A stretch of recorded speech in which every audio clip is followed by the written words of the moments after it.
interesting picture there. We see a tiny writing.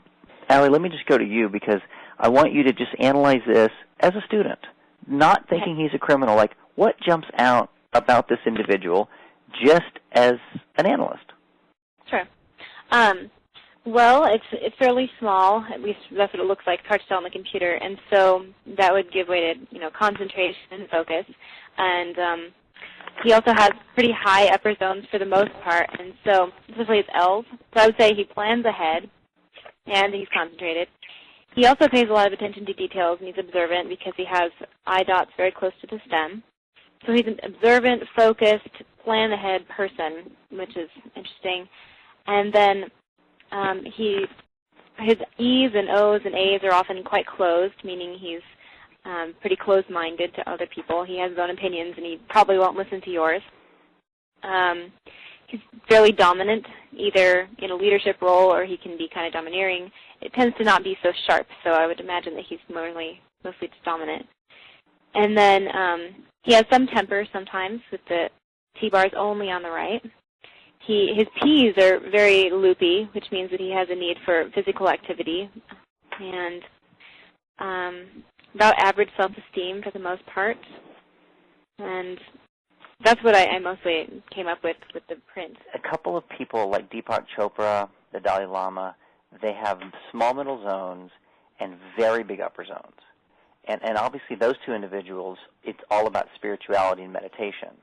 So we are seeing the imagination, and I do agree with you that those is going into the upper zones, which could be perceived as positive or negative. In this case, it's fantasy, and we haven't actually talked about what he did, and I'm going to hold that just for a second so we can kind of analyze it before we give the big reveal of particularly his crime.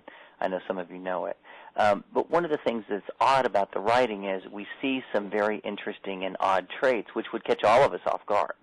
But the question is, would you know this guy had the capacity to kill? Would you know this guy would be as perverted as he ended up being? And Allie, would you have a yes or no or maybe on that?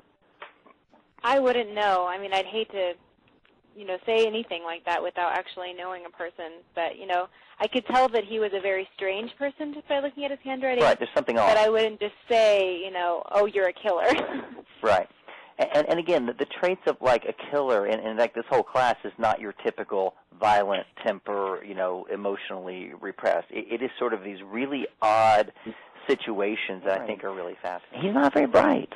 And I'll say that because it's one of those things that it's hard to put your finger on intelligence, but there's a slow, methodical nature to his writing.